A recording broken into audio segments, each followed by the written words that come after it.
I am on the, yes, here we are. Thank you guys. Thank you for telling me. I didn't know what Instagram page I was. Hello, everyone. Welcome, welcome, welcome. Hi, Sarah. Hi, Zore. Hi, C underline light 43. Hi, Somaya John. Hi, Firuze. I was wondering, why is everybody writing Farsi comment? I didn't know that I was in my Farsi life. Hi, Jesse. Welcome. Khamoshian. Hi, Firuza John. Welcome, everybody. What's the date today? I think is Tuesday. Happy Tuesday, everyone. I'm also going live on Facebook. Hi, Jesse. Hi, Radis. Um, so, yes, let's see how it goes, guys. I need to wait for Dorriz to show up. And if you see that my picture goes blurry, let me know because of the internet connection. So I guess it's a little hard when I want to do live on Facebook and Instagram at the same time, and I forgot um, to go with my Wi-Fi. Anyway, we're just gonna start and see how it goes. How about that? Hi Hamza, hi Rose, hi Lida June. Welcome everyone. Hi Karima. Good to see you. Karima, are you also on my Instagram? Because I only see you on Facebook. Yes? Hi Shirwani Chatun. Welcome, welcome, welcome.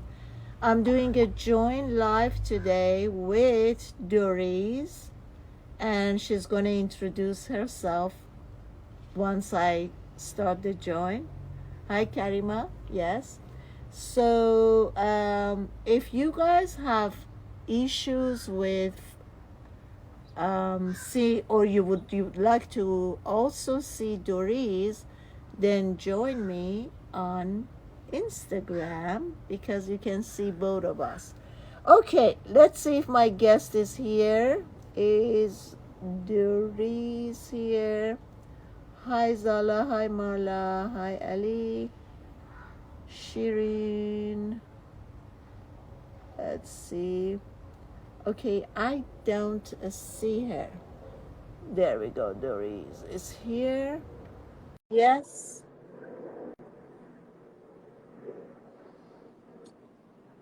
Welcome, everyone. Welcome. Hi, Levy. Hi, how are you? I'm amazing today. I'm feeling so high. How about you? Amazing. Same. I woke up at 5 a.m. today and I know. Was it with getting my ready for this text? day. No, it was actually with my cat. Okay. She woke me up and then I got a text from you a few minutes after. So I was like, this is a great time to respond. Yes, beautiful. So, Doris, I'm also trying to go live on Facebook. Okay. So they're gonna let me know if I had some issues, if my picture goes blurry, then I'm gonna get off Facebook. So we're only gonna be on Instagram. Okay. So introduce yourself to our followers. Who are you? Your name, your age, where you're living, and let's go from there. Okay. Hi, everyone. Thank you for having me, Sudi June. My name is Dorriz. I'm 21 years old, not 12. I know, shocking. But I'm currently based in Vancouver. I've been into spirituality basically my whole life. I started questioning my purpose when I was around 8 years old. I got into meditation at 12. I started my yoga teacher training at 18. I did deep meditation, vipassana, and it just kept growing and getting deeper and deeper and deeper into spirituality. Um, so, yeah, I'm just really grateful to be here and bask in your energy and have a great chat. Beautiful. So tell us about your first journey. Like you didn't wake up one day and say, "Oh, I feel like doing a deep meditation today." Did you? No, it was definitely gradual. It started when I was, I think, around 8 years old. I have a habit of staying up all night. I'm a night person. I'm a night owl. I don't like being up early in the morning. I want to stay up all night. There's just something so peaceful about that time of night that I just love so much. Sorry, my cat is using her litter box if you hear a little bit of noise. Um, and one of those nights that I was staying up, maybe around 9, 10, I saw the sunrise and I was kind of overtaken by the beauty of it. And the quiet of that time is so magnificent that I was kind of questioning everything and kind of in awe of the beauty of it. That brought me to the present moment. And I was just swimming in this positive energy that I've never felt before. And I was realizing that there is something more here. I grew up, in Iran, so there's obviously religion and God and, Islam that is always being praised. I Hold on never one second, honey. Hold on. You're moving too quickly. Let me Oh, see. sorry. Um, I I got off Facebook, guys. Is my picture still okay? Because I'm getting some comment that my pic is blurry. Zore, is it okay now, or should we get out and get in again? Can you guys tell me? Write a comment. Do you see me blurry, or am I good now? Now is okay. Okay, so now we can move on. Go ahead again, honey. Okay, so in Iran, um, I always was introduced to this image of God being this man in the air who's always judging everything that you do and saying, this is right, this is wrong, you should do this, and you'll go to heaven, you do this, and you go to hell. And I never really resonated with that, but Mm. I always had this inner knowing that there's something higher there, there's a higher power. And one of these days when I was staying up and saw the sunrise, I really felt one with this God. I didn't see it as separate from me. I saw it as within me. And so I think that was the start of everything for me. It was like 8 or 9. And I was questioning my existence. I was like, why am I here? Because I feel one with everything. So what is my purpose? What am I supposed to do? I'm here for a reason and I need to know why. Hmm. Um, yeah. So basically, because I often talk about this, many people, once they become interested in the journey of spirituality, they feel like they need to go somewhere, they need to do something, they need to go to India in an ashram for a year or something.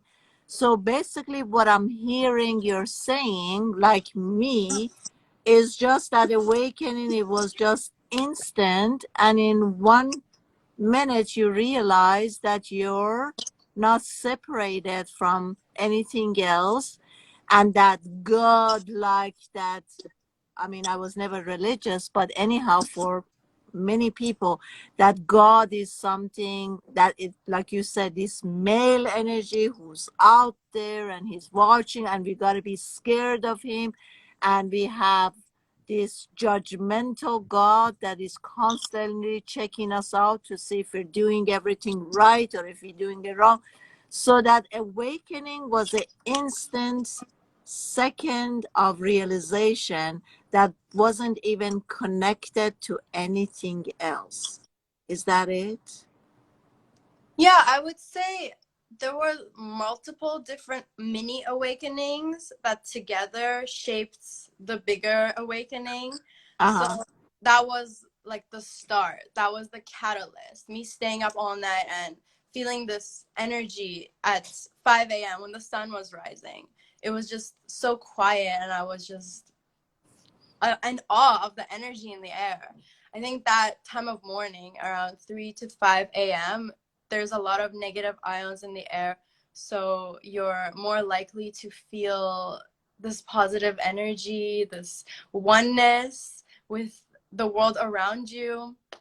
So I think that was definitely part of it. But yeah, I agree that you don't need an exterior something to reach an awakening. You can reach it being anywhere. Mm-hmm. So yeah, going back to time, because I'm a big believer that we need is much better for us to sleep earlier at night. So Mm-hmm. some people, but I have been around artists all my life, and I hear a lot of them. They often say I'm the most creative between 2 to 4 or 2 to 5. So but I said it could be the other way around. It could be that you go to bed like me 8 or 9 at night, and then you wake up 3 or 4 a.m. and then you're fresh, you had your sleep, Mm-hmm. and then you're tapping into that silent energy. So it could be this way or it could be that way. But I don't know if you're familiar with Ayurvedic, the Yeah. Indian, yeah, yeah. So you know that they also change the clock on different timing. Like if you're between 8 to 10 a.m. is this, and I don't want to get into that, but you heard about that too, right?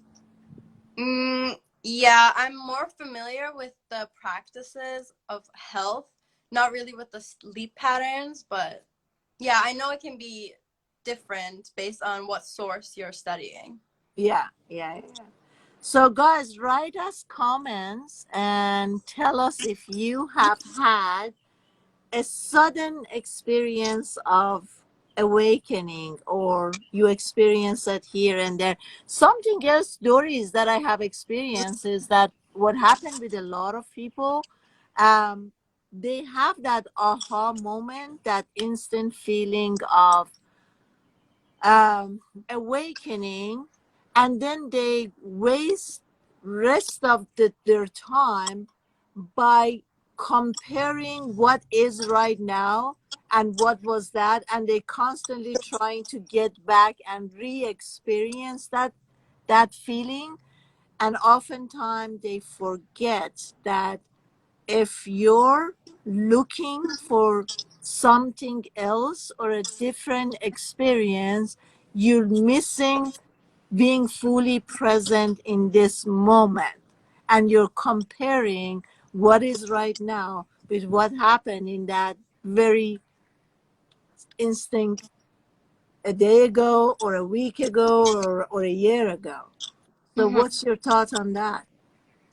I definitely think it's normal. I think we humans, we have to learn a lesson 100 times over and over and over again.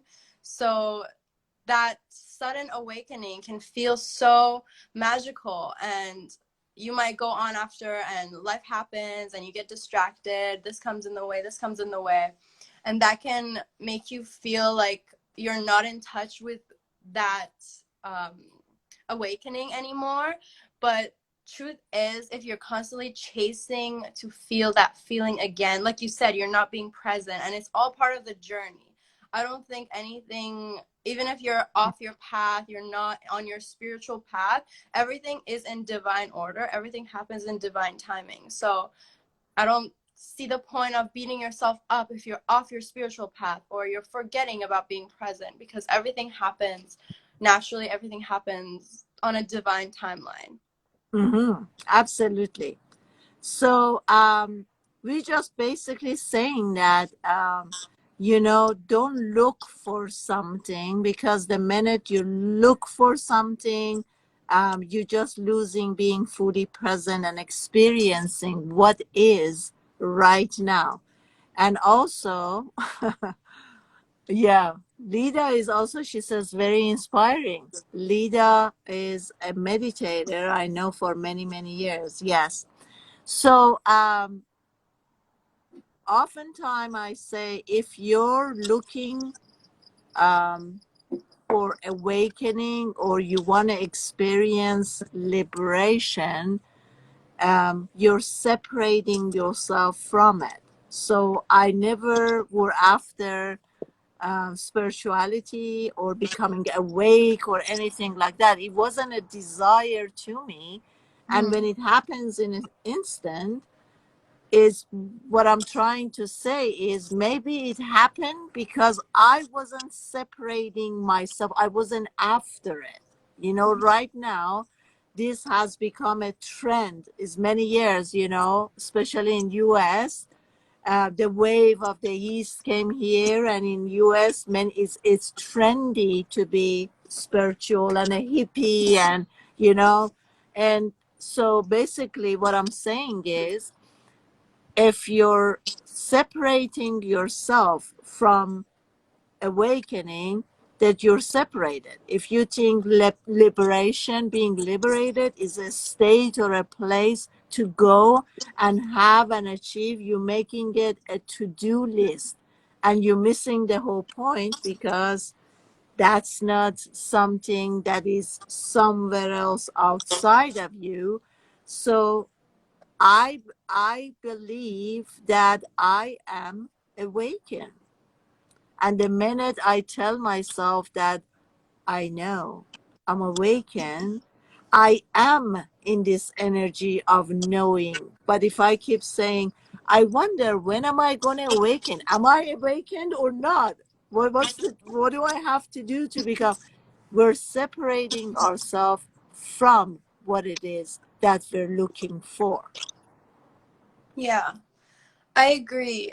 In Buddhism, there's a saying that goes, you have to live 1,000 different incarnations, 1,000 different lives in order to reach enlightenment or liberation. That was probably the first teachings of the Buddha, and over time it has changed. And now it's pretty spread out all over the world. Buddhism has been spread everywhere. But the original basically says that it's not about awakening, but it's about compassion, and it's spreading this compassion and wisdom in a present way, in a Mhm. in a manner that is compassionate. It is, you're trying to build your good merits and good karma. You're not trying to reach an end goal. Mhm. I feel like that I really resonate with that more than the first thing, where it's your life's entire purpose is to reach enlightenment.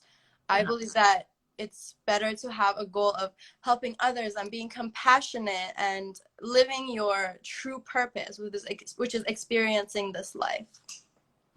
Yeah, so I talk a lot about this, that um, as we are born as twins, there's always this duality. You know, when you look in the universe, everything is duality, darkness and lightness. And the reason there's you see or experience darkness is to understand the difference, which is lightness. So I always talk about this, and um, I often say that we are twins. We are born as twins. So let's say you cut me off in half. The right side is the mind, the thinking machine, and behind it is the ego, and the left side is the heart, which is all love and compassion. And behind that is your soul. So basically, what we're saying is, um, if you recognize the duality, and you know that your right side, what is it about? Recognizing the ego and also giving recognition to your ego, then you can easily switch to the left side, which you don't have. There is no task. And often people think that, what is my mission? What is my life path? Why am I here? What am I supposed to do? And I often said, could it be for us to realize the duality, the twin, and just how to every day, at any moment, how to balance out these two parts, right? So the minute I realize I'm becoming too much thinking, the thinking machine is up, and I'm feeling bad, or I'm feeling this or that, or I'm beating myself up, I'm realizing that, oh, the right side is active. And then I quiet, by quieting down that part, I bring the heart and soul, as you said, the love and compassion higher. And then I tell myself, it's not really about me, is it? Let me see, how could I be helped on a bigger level? How can I help humanity? How can I deal with it? So the minute I think it's the dance between the ego mind and the heart and soul. And that could be our mission. What do you think about that, Dorriz? Yeah, I really love that. I actually believe that us humans, we come to this earth to experience, and that is our pure mission. That's what I've come to kind of like experience. This is our purpose. Our purpose is experience. That really resonates with me as someone who always seeks experiences and growth and doing this, doing that, new things. But I 100% agree with the dance between the form and the formless. I feel like right now we're focused on the form so much that we often forget about the formless. But without that, we can't even, the form doesn't exist. We're always focused on, materials, or most people who have not, yet experienced that oneness with source always focus on things that are separate from them, such as materials or relationships. They don't see themselves as one with life. They see themselves as separate from it. But when you realize that this background silence holds all the noise, there can't be any silence without noise. There can't be any light without darkness. I feel like this duality is like the key to understanding life and to coming closer to feeling united with everything. So tell me something, Dorriz. At this point in time, do you have a set routine for meditation? Do you meditate? I meditated 10 minutes every morning for a long time. But what I've come to realize is that it's hard for me to stick to a routine, especially being a woman and experiencing, periods. It's really hard for me to stick to a routine. Same with workout routines, same with, meditation, everything. It kind of like throws everything off when it's that time of the month. So I am kind of going with the flow and doing what resonates most with me at that moment of my life. Currently, I just recently got a cat, and she is such a baby. She's a kitten, so it's really hard for me to sit still because I always have to be attentive to her. But when she's sleeping, sometimes I meditate, and she actually comes and sleeps on my lap. So I feel like she can feel my vibration rising. But I currently meditate maybe 3 times a week for 10 to 15 minutes. Sometimes it comes to a point where I feel like I need to meditate. I need to sit down and not think and just focus on my breath, because it helps you communicate with your higher self and just shut down the mind. And yeah. Okay. So there are a couple of things as I'm really observing and listening to you. So it would come a time when I realized that what actually ego mind does. Like the ego mind is telling you that when is that time of the month, then it would be hard for us to meditate or do this or that. So eventually what I'm saying, Doris, we get to the point that the outer circumstances, the hormonal imbalances, the mood swing, none of this affect us, because one of the reasons that we meditate or we practice daily meditation is the discipline. And I always teach that in my meditation. I don't straight go for meditation. It's more awakening, or the tools that can get you into the meditative state. But what I'm saying is when we sit down to meditate, the ego mind becomes super active because there is no action, right? And you and I know the distraction, or I was doing a joint live with Jeff the other day. I don't know if you watched that or not. We talked about inner conflicts, right? Mhm. So the distraction, it's a part of this character, which we call ego, Mhm. or becoming unease is another characteristic of our ego, or this mood swing going up and down is another characteristic of our ego. So what do you think that we just make this a daily practice, not even 10 minutes, 5 minutes, Mhm. but in that 5 minutes, I create this discipline of every single day, sitting just for 5 minutes. And it regardless what the ego mind tell us, because eventually we want to go beyond all that, right? Beyond what our mind and our ego is telling us. So if it's that time of a month is no difference that any other day. This becomes probably a belief because I listen to my mind and ego, and eventually says, when it comes close to your period, your hormones will fluctuate and you have up and down and you become more moody and you become more sensitive. But you listen to that and you allow, in a way, the ego to overtake in you. Because I done this when I was young, Doris. When I was, I left my home when I was almost 17-year-old. I live on my own since I was 18. And so I put myself in through a lot of tests. One of the things that I did when I was 25, 26, even in my 30s, even before my 40s, that I would take 3 high impact classes, one after another.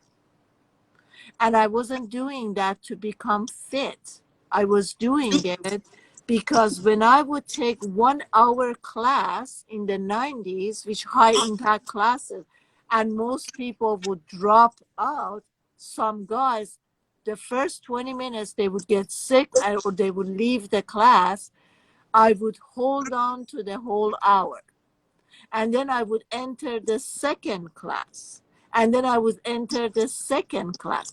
I wasn't doing that to become fit. I was doing it to tell my brain that who is the boss. The minutes that you feel that a second that you can't do it anymore, you need to stop or you're going to drop dead or your heartbeat is up here, you tell your brain, no, I will continue. So basically, what I'm saying, Lovey, I'm saying that how about if we start from now and don't allow anything to become a belief? Mhm. You see what I'm saying? Yeah, I totally agree with that. I think that discipline is super important for achieving your goals and getting what you need to do done, and even becoming more in touch with your higher self and shutting down the thinking mind, as you said. Yeah, mind over body, exactly. But I also take a more softer, feminine approach to life in general. I like to listen to my body and my intuition. And Mhm. sometimes, doing that workout or doing that meditation just doesn't feel right. Like, meditation always feels right. Okay, I'm mostly talking about working out here, Yeah. but I think just being one with your intuition and really listening to yourself, being kind and compassionate with yourself is also a great way to cultivate, self-love, self-compassion. But discipline is also very important, and it's more part of the masculine. It's important for reaching your goals and shutting down the mind and all of that, which is also very important. But I I want to yeah. stop you here for a second, Doris, because I had this conversation with Jeff couple of weeks ago that we were talking about feminine and masculine energy. I want to talk about this and then you can continue. Okay. So the conversation was that Jeff was saying sales is a masculine energy. Mm-hmm. And I told the argument that I had with him, I said, nothing has to be masculine, considered as masculine or feminine. The whole thing, the whole teaching of Buddha was to constantly balance out the yin and yang, feminine and masculine energy. Mm-hmm. I said, even sales doesn't have to be a masculine job. I can do the doing, like the process of doing it by calling up or setting up an appointment, let's say masculine.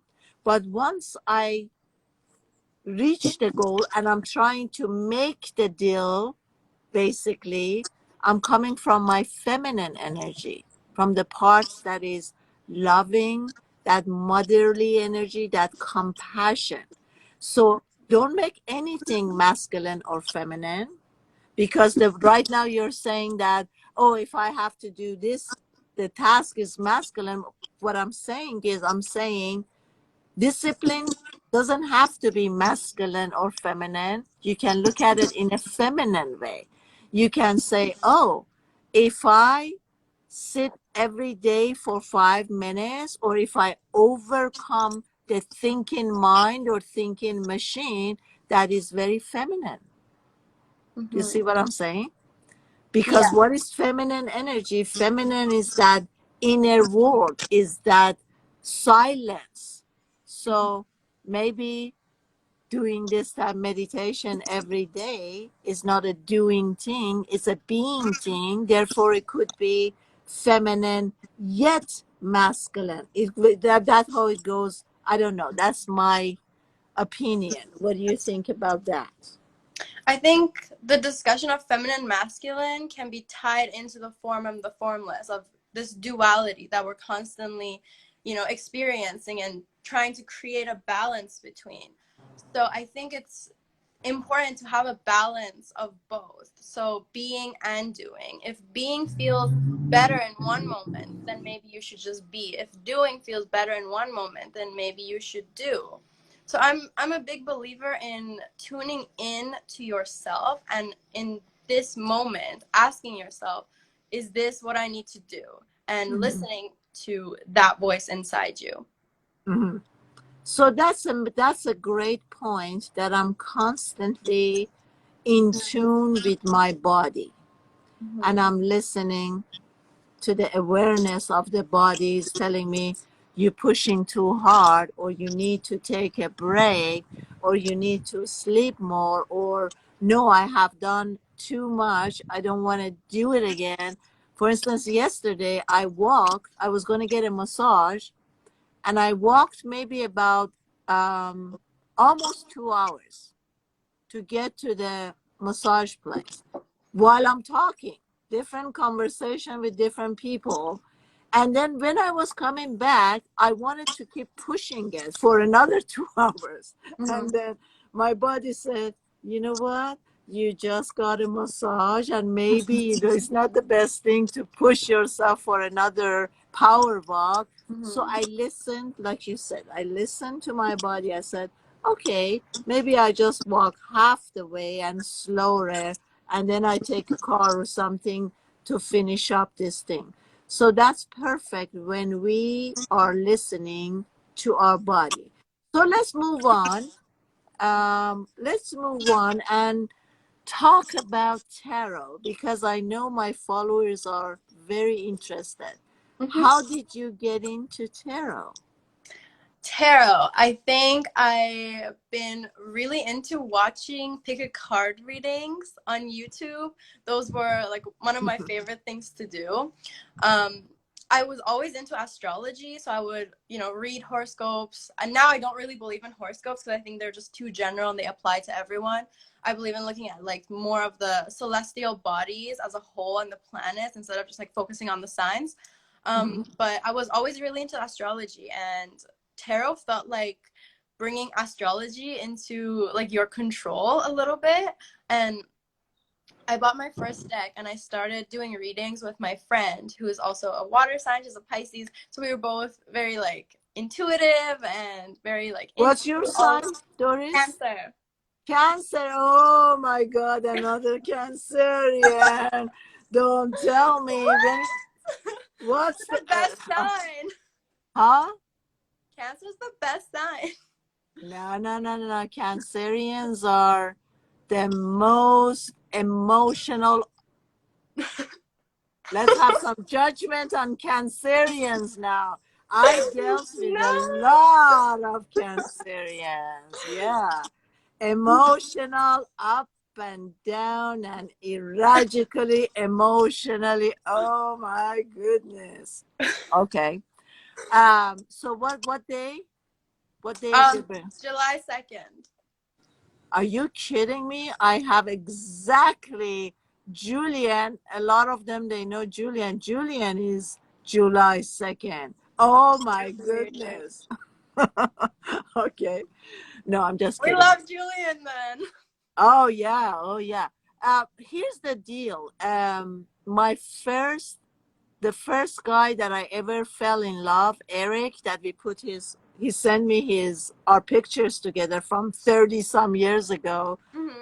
We posted it. I mean, they posted it. But anyhow, he was a Cancerian, and I dealt with many Cancerian. Very sweet. We all know that Cancerian are mummies. They have this deep, tight, wow. Nurturing. The cord with their mother is never gets cut. It doesn't matter how many times you try to cut out this karmic tie. Cancerians are all about mommy. No. What? Oh my God. What? Am I wrong? You're not a mommy's girl. Whatever mommy feels, oh, mommy should feel good. I should take care of and nurture mommy. Whatever mommy says.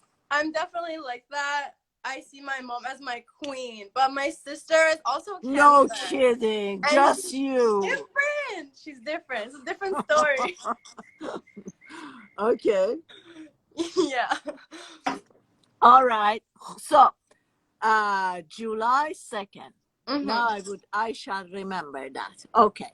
So you were interested in astrology, but later on you find out that there is so much into astrology, right?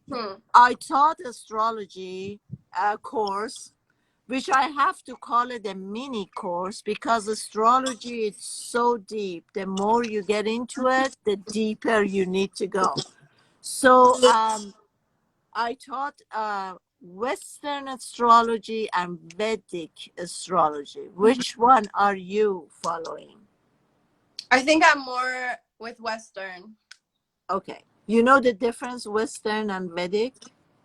Yeah, I read a book on astrology that talked about like the sidereal and the Vedic, and sidereal is like one sign over. It's not a big difference. It's just one sign difference. So yeah, but it makes a major difference because here's the deal. See, for instance, for me, my sun, according to Western astrology, my sun is in Taurus. My moon is in a Scorpio. My rising sign is in Libra. Now, when you change that into Vedic, my sun will be in Aries, a totally different ballgame. You know, Aries and Taurus, they're like night and day. Then Scorpio and Libra, and then again I switch from a Libra rising sign to Virgo. I'm so much more Virgo, a perfectionism, and seeing detail, having detail eyes for stuff. So that makes a huge difference. I mean, Vedic they count more on your rising sign, which in Western astrology we count on your sun, right? But rising sign, to me, when I really studied the whole thing, yes, Vedic, that's how you spell it, Vedic. That's from Tibet and India and those parts. Is much more accurate to me than Western astrology. The reason a lot of people in Western world they believe that, oh, astrology is not really accurate, for some it works and for some isn't. I believe because it's Western astrology. Vedic is very deep, it's extremely accurate.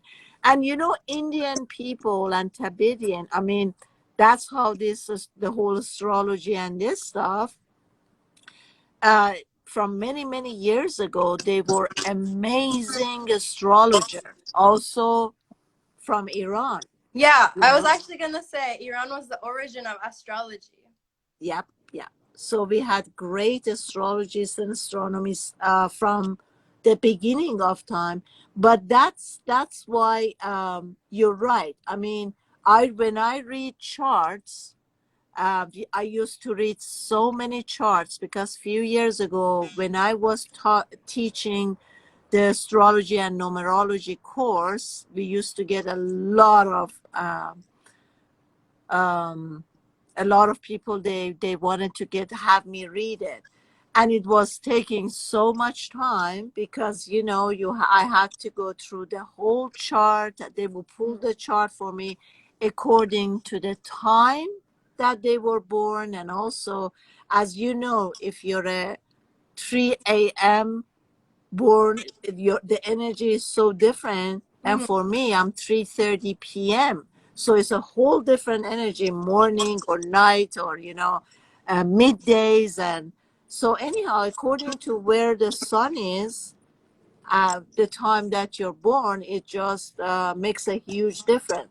But Yeah. it to be accurate in astrology, you really have to pull the chart out. You have to see every different planet, where it sits, in what area, what house number. Mhm. And sometimes you have a clumps, like we call a stereo. And I saw that so many times. Is really amazing for Iranian people. A stellium is when 3, 4, 5, or even 6 planets sits in one house. That's So mine. is that yours? What do you have? Yes. Cancer in the 12th house. I have Sun, Moon, Mars, Venus, and Mercury. Oh my goodness. So now a lot of things make sense. Oh my god. Sun and moon and Mercury and Yeah, big uh-huh, six is all Cancer uh-huh. in the 12th house. Yeah, yeah. So it's, if you have a stallion, then it makes everything much, expand everything. And then the relationship of each planet together. We have benefic planets like Jupiter. Everybody loves Jupiter, Mhm. but Jupiter is not even good for everyone. So it's very, very deep. Is A good astrologist is someone who is reading how each planet is playing next to another one and all of that. So, what else can you tell us about astrology before we can move into tarot? um, to me, since I'm a Cancer, I have many planets in Cancer. I like to follow the moon phases since Cancer is bound to the moon. So I really recommend learning what your sign's planet is and following that planet's different phases and different signs, because it really does resonate with me when I look at the moon and it's in Pisces and I'm like, oh wow, I'm really feeling emotional. And it's not just me who it affects, it also affects all the tides of the ocean, and we are made of 70% water. So how can we conclude that it won't affect humans as well? So I really recommend everyone follow the phases of the moon and follow the signs of every phase as well, because it really helps you understand why you're feeling the way you are. I Mhm. feel it especially deeper because I have so many planets in Cancer. I'm basically bound to the moon, but yeah, it affects everyone. Okay, Sahar is asking, can you interpret my placement, Aquarius, Sun in Aquarius, Moon in Leo, and rising Aries? Okay, so I can see there's a lot of fire and air in her big three, so that makes her very passionate. She might be impulsive. She might like to try new things all the time. Aquarius are very in touch with the deeper things in life, so she might be interested in astrology or spirituality or meditation, being in touch with the metaphysical part of life. Aquariuses are also very emotionally detached. They feel a lot of emotion from other people, but they don't really process their own emotion necessarily. So I can see that being probably a challenge. Leo moons, however, they are very emotionally heavy, but Leo and Aquarius are exactly opposite of each other, so that could create a little bit of opposition from your emotional body and your physical mental body. Mm-hmm. So it could be a little bit of a balance there.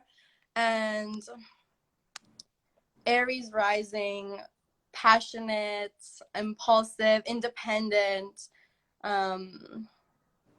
So that could also affect your appearance as well. So you appear to other people as a very dominant person. You're very, you know what you want. You're very independent. You might be a little bit intimidating to others. Yeah, that's my mini reading. Very cool. So let me see what I get for Sahar. Um, Aquarius, we know the Aquarius for being so caring, humanitarian, so caring for planet Earth and what's going on with planet Earth. How could we save the animals? How could we not being destructive, clean up our seas and this and that? In the same time, they're very open-minded, and like you said, there's a lot of air going on. Then when we move to Aries rising, Aries is fire, as we know, and also what else? Leo is also fire sign, so we got fire, and fire is bursting up.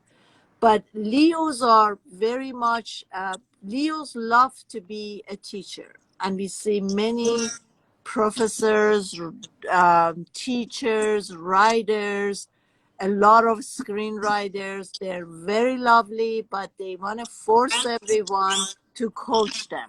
They love to be coaches. So when the moon is the feminine aspect and the sun is the masculine aspect. So the moon is the inner you. If the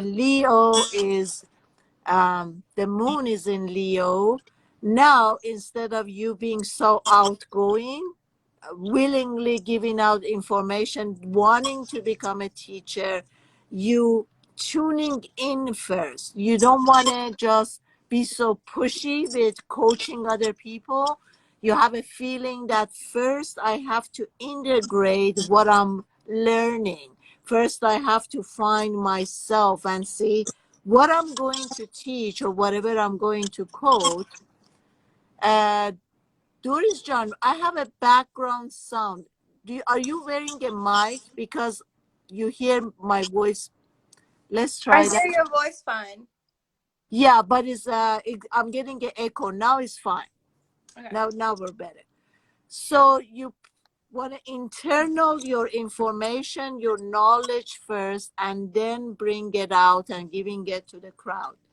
And Aries are the first sign, as we know. So they're the beginner. They're the innovators. They're the one who like to be first in fashion. They're the first one that they start. If an iPhone 12 comes out, Aries are the first one who wants to get it before anybody else get it. So it's a cool energy to get it mixed together. It's a lot of love. It's a lot of love from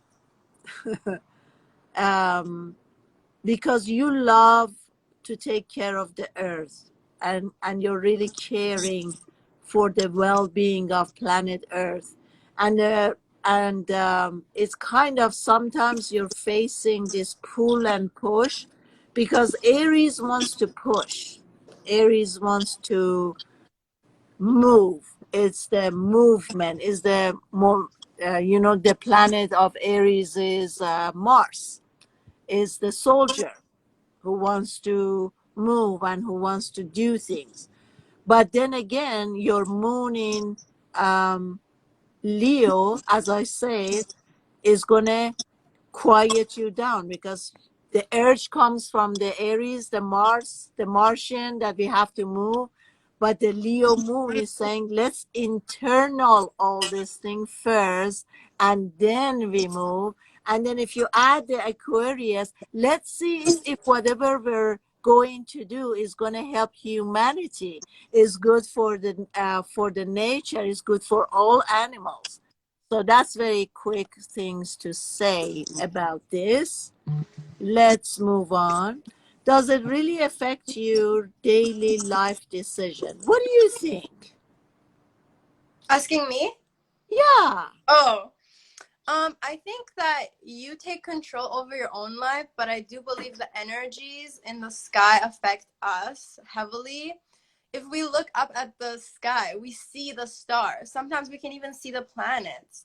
So if we can actually see and connect with them, that makes you connect more with astrology and how they might actually be affecting us and our energies and the planets. So it's not like these, you don't even know, they're not just stars in the sky. They are actual planets that are in our sky.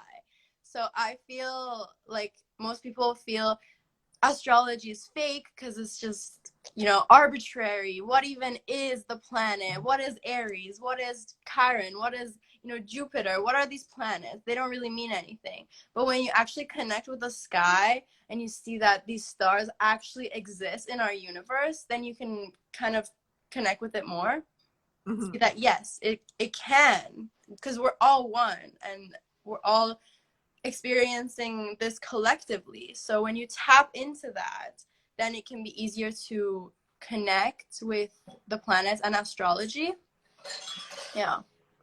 So let's move on to Dorriz.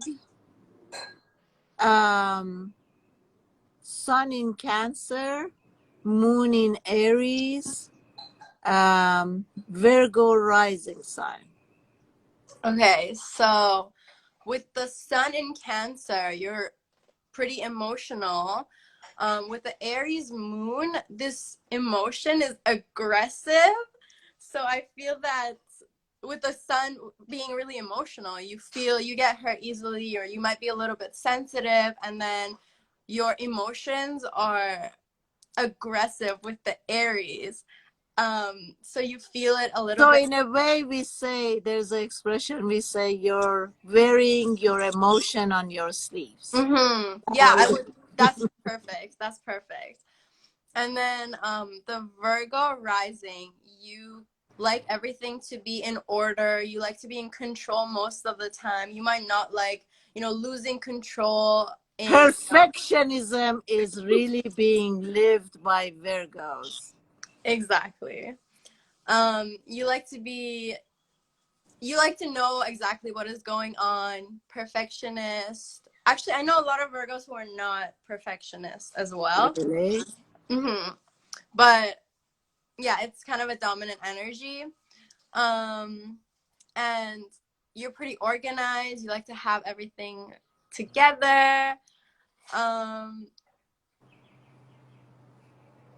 Yeah, that's all I have. Okay.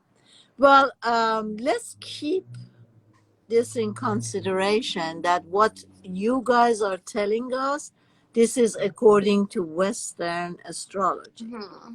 Once you pull your Vedic astrology, the whole picture is going to change. So by seeing this, I'm saying according to what you're telling me, Western astrology, Sun in Cancer, as Dorriz talked about it, Sun placement is in a wrong place. Remember, Cancer is Moon, right? And then when the Sun is sitting, it's actually Cancer is going to operate the opposite side, because the planet of Cancer is the Moon. And that's why they're known for being so emotional, superly emotional. And they get hurt very quickly. And because they're the crab, when you hurt them, they're just going to go shut down, and they're going to stay there, protect themselves for a long, long time. So it's very hard. Make sure you don't hurt Cancerians. Or let me change my word. You don't even have to hurt Cancerian. In their mind and their emotions, they become hurt no matter what anybody does. And they make everything about themselves. Oh, you did it to me. It's about me. My emotions are hurt. Let me now get back and get closed on my crab shelf so I could never get hurt again. And I they, hear some trauma with Cancer, Sudi June. huh? I hear some trauma with Cancer. No, but seriously, I've seen this. Is the Cancer is really a feeling. You know, like when we say each sign, what do they, for instance, the Aries, the expression we have for Aries, I do. For Taurians, I have. For Cancerians, I feel. So it's very common for Cancerians to be very emotional. Mm-hmm. But now, instead of Moon, the planet of Cancer, you have the Sun there. So it's really funny because I see picture. It's just like the crab wants to go and hide, and the sun is really shining on you, and it's like, you cannot go shut down and hide under your shelf. The sun is bringing all of your shining on you, and the Cancer doesn't like that. So the whole your dramas and your traumas and whatever you believe from listening to your ego mind, that is your weak sign, is going to come up. It's going to bubble up. We said it's the sun is the father, is the masculine energy. Aries Moon. Again, Aries is a fire sign, right? And Aries is its planet is Mars, the soldier, and now the moon is forcing a soldier who wants to move forward. The moon is forcing the soldier to stop and go within, and that's a conflict. It's like gas and pedal, gas and pedal. The Martian energy wants to move forward and do things and achieve its goal, and it wants to be the first one who's going to finish up the race. And the moon is saying, we got to go within first and internally see if that really makes sense. If the war is still on, is it necessary for us to even follow up this plan? So there's a conflict there. And Virgo, Dorriz talked about it. Virgos have a sharp eyes for what's wrong and what's not working. Dorriz John, we're having a lot of background noise from you, honey. Sorry, I'm just trying to charge my phone. It's dying. Mm-hmm. Okay. So that's that. Also remember Virgo is the month that we see a lot of health related stuff there. So a lot of Virgos are very conscious about their diet, what they eat, and how they eat. Also, they're very obsessed with their body, what size they are. They might overdo the exercise, and so, and we see a lot of jobs. Doris John, honey, I have I'm getting an echo. Are you Something still? yeah, you gotta be somehow still because I hear myself back again. You're not using a headset or anything? Should I? I don't know. Whatever, somehow we have a echo going on. Let's see if by wearing that is gonna get better. So we see this is Virgo, that house is the um, health side. So we see a lot of Virgos, they become doctors, nurses, healers, nutritionists, and that's that. Okay. Is it better now? Yes, honey. That's much better. Lida said, I'm a Capricorn. But Lida June, Capricorn, as you see, is not enough because we need to know the sun, the moon, and your rising sign. That's very general. Masa is asking, what's the meaning of Chiron, Lily, Jupiter, Sun in Aries? Do you want to start? Sure, I can talk about Chiron and you can take the rest. So Chiron is actually one of my favorite things to look at in a chart because it holds all of your big lessons that you're going to learn through the most traumatic events in your life. So these are lessons that you're going to go through.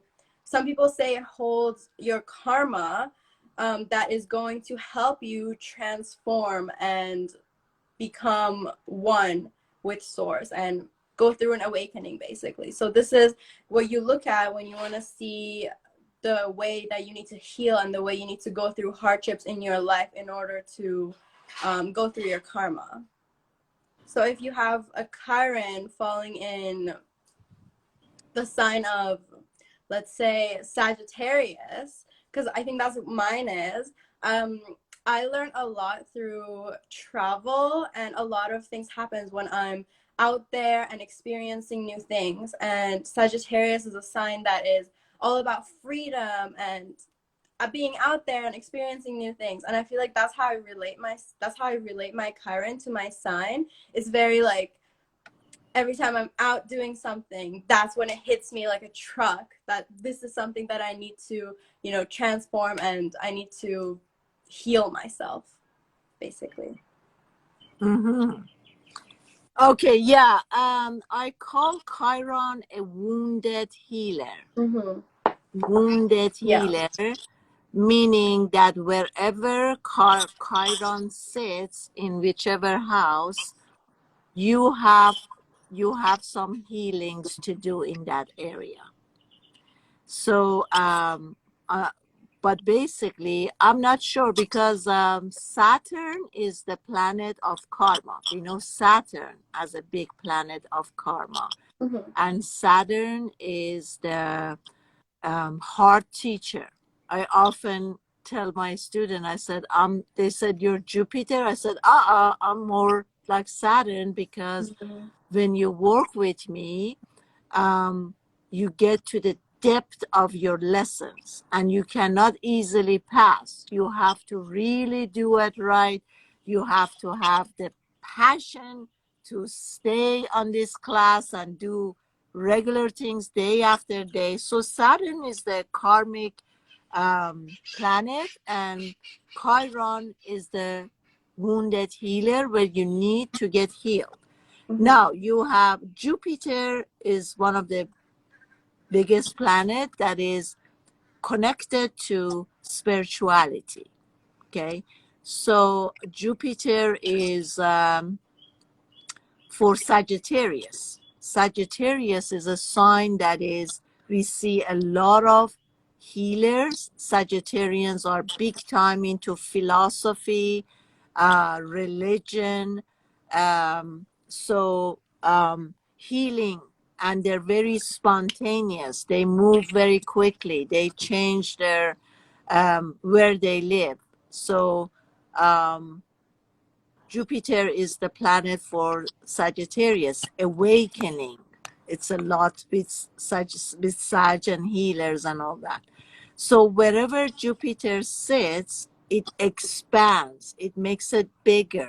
And I call Jupiter Santa Claus. It's the kind that it wants to give you gift and it forgives you. Unlike Saturn, that it says, you're not going to move on easily. Jupiter is like, it's very happily who, makes everything bigger. So now you have Chiron, Sun in Aries. Okay, Aries, I already talked, is the first zodiac sign. Aries I call them the babies of all zodiac signs, because spiritually they're not very awakened, unlike Pisces, which is the last zodiac sign. So right now you have your sun, the father, the masculine energy in Aries, also Chiron.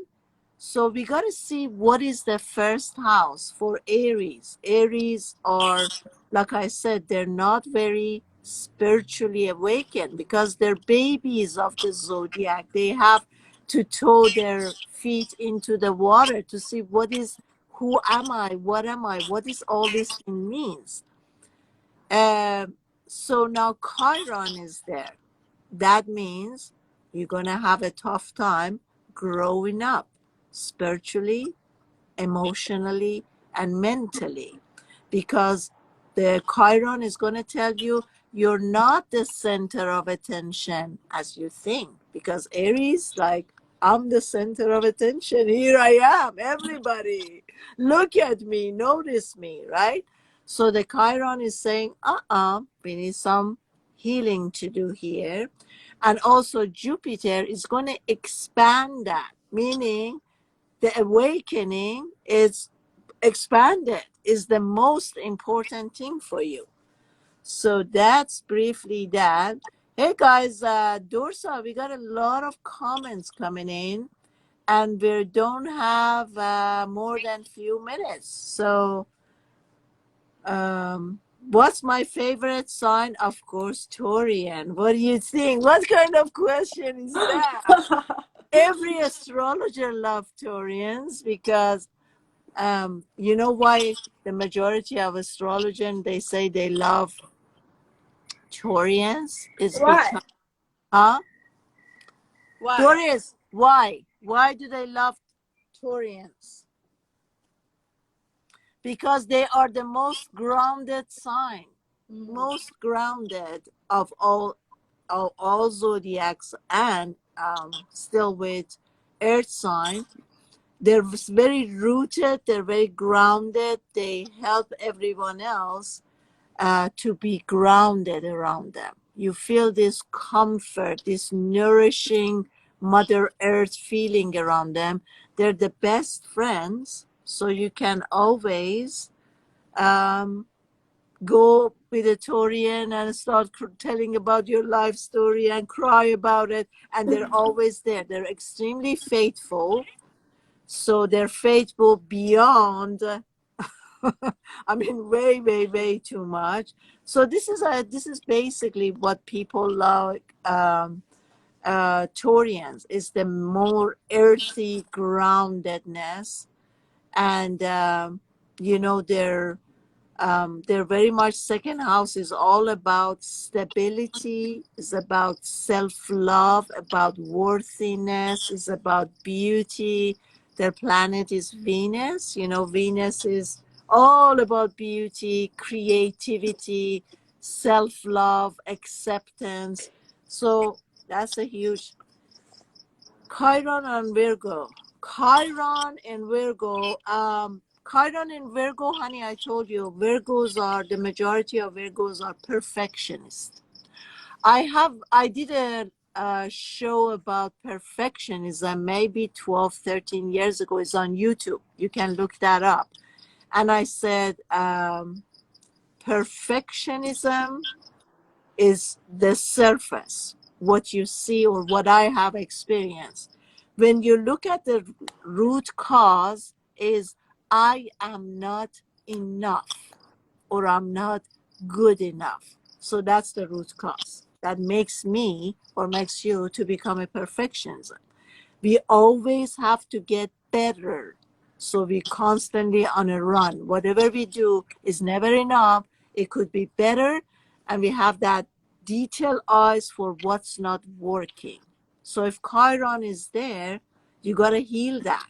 You got to heal the wound of unworthiness, not being enough, lack of self-love. These are all underneath perfectionism. Tell me, honey, tell me. I have a Yes, Dorriz. question. Yeah. So for the Vedic, is it one sign back or is it one sign forward? For Vedic is, yeah, you see one side back because my rising sign, according to Western, is in Libra, but according to Vedic is Scorpio? Virgo. Oh, Virgo. Yeah. But Oh, I yeah. haven't Makes sense. taught or looked at astrology. You gotta look it up yourself. Maybe I'm wrong, Dorriz. No, I trust you. Taurus Don't cannot trust be me wrong. ever. Yeah. So, guys, we're past our hour. I know this topic is so interesting, but what we're gonna do, I'm gonna see what if Dorriz wants to add anything. We're gonna have oh, by the way, let me tell you guys, Dorriz, if you didn't guess, is Dorsa's sister, younger sister. Is she here? Do we look alike? No, you don't. Okay. You're not. Is Dorsa here? I didn't see her. Did you? Yes, I did. I saw her. Okay. So yeah. Okay, there she is. Is that I can't pronounce it. Dordori? Dordari? Okay. Dordari. That sounds very Indian, I think. Oh my god. Okay, so this is the plan, guys, because I know you are so into this and you ask us for more and more. So we plan on doing every Tuesday with Dorriz on astrology and tarot and awakening, and every Fridays with Dorsa with tarot and same thing. Okay, so if we don't get to read for you guys, we have twice a week now, Tuesdays with Dorriz and Fridays with Dorsa. So you're not going to miss. If you didn't get it here, you're going to catch it there, or vice versa. Dorriz, how do we want to end this live? I wanted to say thank you for everyone who joined us. Thank you, Sudi June, for sharing your wisdom, knowledge, energy. It's been so much fun. I had a lot of fun talking with you, and I'm happy that this is going to be a regular thing. So, for everyone who's watching and enjoying this conversation, tune in next week because we're just going to go even deeper and talk even more about all these important and interesting topics. Beautiful. Thank you. Okay, guys, we're going to end. Oh, my God, it's 11:11, Dorriz. At the top. We're going to end at 11:11. Yeah. Think about, collect your thoughts and see what you're thinking, guys.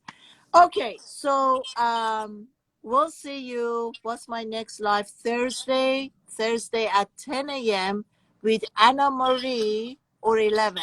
I'm not sure. Don't quote me on it. I think I have 2 lives. Yes. So Thursday with Anna Marie, Friday live with let's see who is Dorsa. it? Dorsa. And then I think I'm doing a live with Jeff.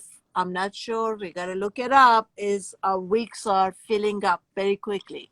So thank you guys for being here. Love and peace. By the way, guys, if you want to get a true reading, you can either contact Dorriz for a read or Dorsa, either or. I'm not reading chart at the moment, but you can contact Dorriz and Dorsa to read a tarot or for your astrology. Love and peace. See you guys soon. Bye-bye. Bye. Bye, honey. Don't forget, guys, to write comments and also subscribe on my YouTube English channel, Sudi Burnett English, to receive a gift from us. Love and peace. See you soon. Bye-bye.